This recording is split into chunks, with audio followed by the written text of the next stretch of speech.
Bismillahirrahmanirrahim. Assalamu alaikum. Welcome to DESI TV USA. I am Tabinda Gul. Let's take a look at a very special report.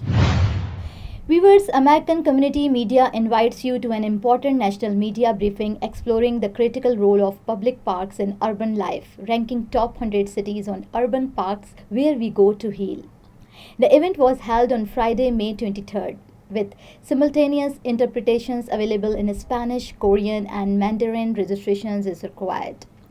So this year's focus is on the transformative roles parks play in our communities, offering not only green spaces for recreation and relaxation but also rare places of genuine connection.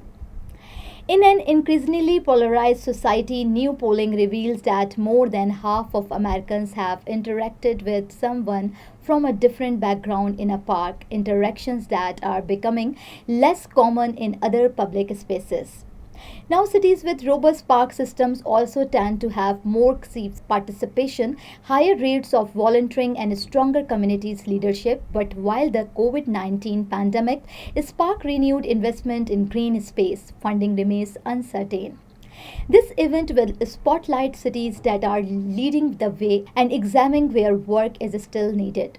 The panel, including four distinguished voices in urban environmental planning, are equity.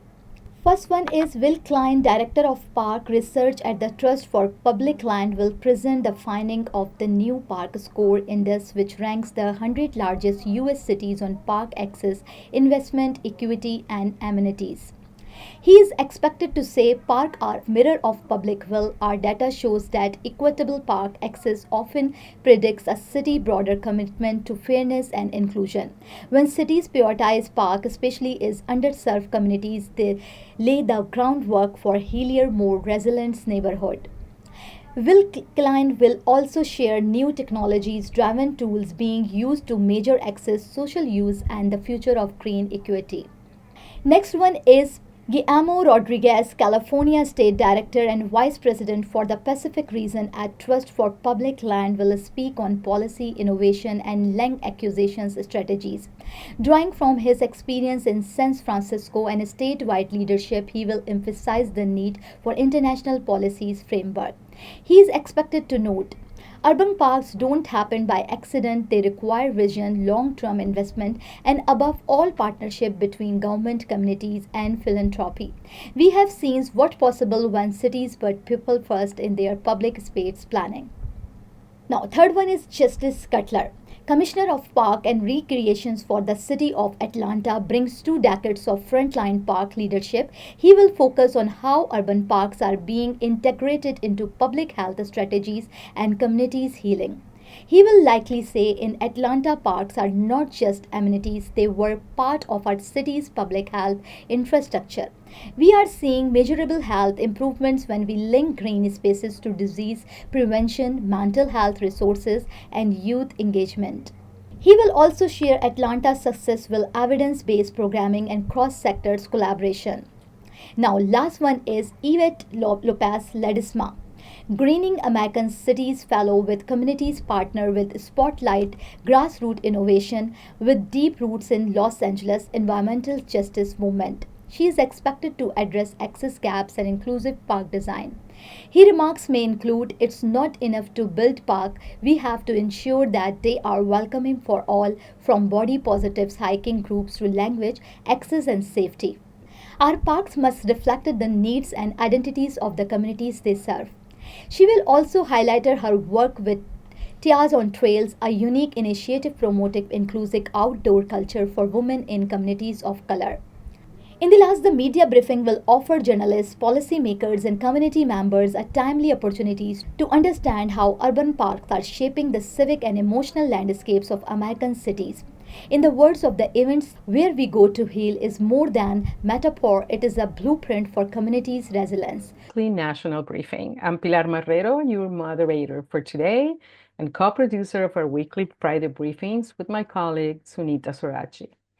Today, our topic will reveal the ranking of the top 100 cities for urban parks.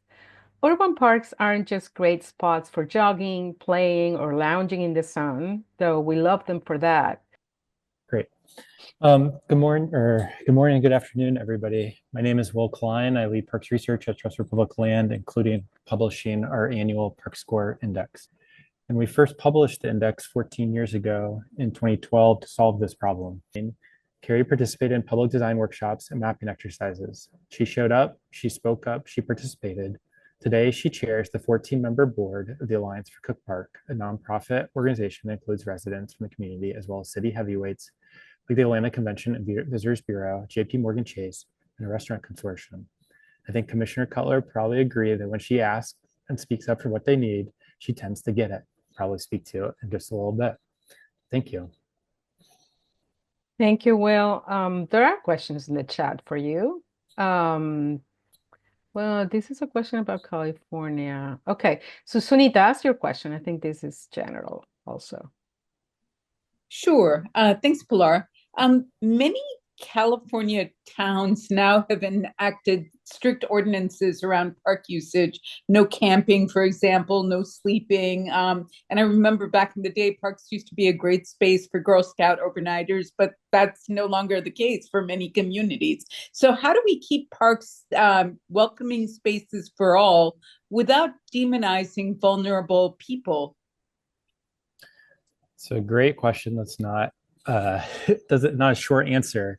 I think one of the things we can think about is in the COVID pandemic, one of the things that really emerged where parks were one of those spaces where cities turned to. Yes, I'm sorry, I had a little difficulty unmuting. I have a quick question. Well, maybe it's not a quick question, but it's a question regarding. Yeah, well, good afternoon, everybody. I'm saying afternoon because I am on the East Coast here in Atlanta, Georgia. It's a beautiful day, but yeah, the city of Atlanta with many of our partners came together. With the Trust for Public Land. Thank you very much to all of the reporters from across the country who are covering this important topic. When I think about parks and open space, I really do think that our park systems across the country is where our communities really come together and celebrate life. We certainly saw in COVID that for many communities, your front yard, your backyard is your local park. And unfortunately, in this country, over 100 million people do not have a close to home park. And 28 million of them. Redesma, Greening America's Cities Fellow and of Community Partners. Welcome. Thank you, Pilar, and thank you, everyone. And glad to be here and happy to continue always the conversation about this really important issue. And I'm glad you all are up for hearing more about it from folks like us that are here speaking. I'll get through a couple of things, but I'm going to try and talk slowly for the interpreter.